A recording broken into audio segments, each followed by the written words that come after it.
Kozhikode ചെറുവണ്ണൂരിൽ bus യാത്രക്കാർക്ക് നേരെ മുളക് സ്പ്രേ ആക്രമണം നടത്തിയ സംഭവത്തിൽ പ്രതി പിടിയിൽ. കൊളത്തറ ചെറുവണ്ണൂർ സ്വദേശി കെ നൌഷാദാണ് പിടിയിലായത്. ഓൺലൈൻ വഴിയാണ് പെപ്പർ സ്പ്രേ വാങ്ങിയതെന്ന് പ്രതി മൊഴി നൽകി. പക്ഷേ എന്തിന് പെപ്പർ സ്പ്രേ ഉപയോഗിച്ചു എന്ന കാര്യം അവ്യക്തമായി തുടരുകയാണ്.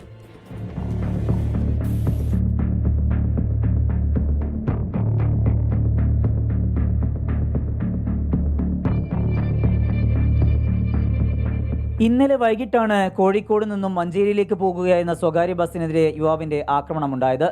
ചെറുവണ്ണൂരിൽ വെച്ച് ബസ് ജീവനക്കാരുമായി വാക്കേറ്റമുണ്ടാവുകയും തുടർന്ന് യുവാവ് മുളക് സ്പ്രേ ഉപയോഗിച്ച് ആക്രമിക്കുകയുമായിരുന്നു. രാമനാട്ടുകര സ്വദേശിനി ഷിരിൻ സുലേഖയെ പോലെ നിരവധി പേർക്ക് ദേഹാസ്വസ്ഥവും ശ്വാസതടസ്സവും അനുഭവപ്പെട്ടു. രണ്ടാൾക്കാർ കുടിച്ചിട്ട് ഒരു തമ്മിൽ അങ്ങോട്ടും മുമ്പും തള്ളും കണ്ടിയാണ്. രണ്ടാൾക്കാർ ആരാന്നറിയില്ല, ഒരു കുടിച്ചിട്ട് എന്തോ പ്രശ്നമൊന്നും മനസ്സിലായില്ല. പുതിയ ബസ് മുന്നോട്ട് എടുക്കുകയും ചെയ്ത് ക്ലീനറായി ചെയ്തിട്ടുണ്ട്. പിന്നെ മുന്നോട്ട് എടുത്തപ്പോൾ പിന്നെ എല്ലാവർക്കും ശ്വാസതടസ്സം, എല്ലാവരും ചുമക്കാൻ തുടങ്ങി. ചെറിയ മക്കളും വലിയവരും എല്ലാവരും ചുമക്കാൻ തുടങ്ങി. സംഭവത്തിൽ അക്രമത്തിന് ഇരയായവരും ബസ് ജീവനക്കാരും നൽകിയ പരാതിയിൽ നല്ലളം പോലീസാണ് പ്രതിയെ പിടികൂടിയത്. ഓൺലൈൻ വഴിയാണ് പെപ്പർ സ്പ്രേ വാങ്ങിയതെന്ന് നൌഷാദ് പോലീസിന് മൊഴി നൽകി. അക്രമ കാരണം എന്തെന്ന് വ്യക്തമല്ല.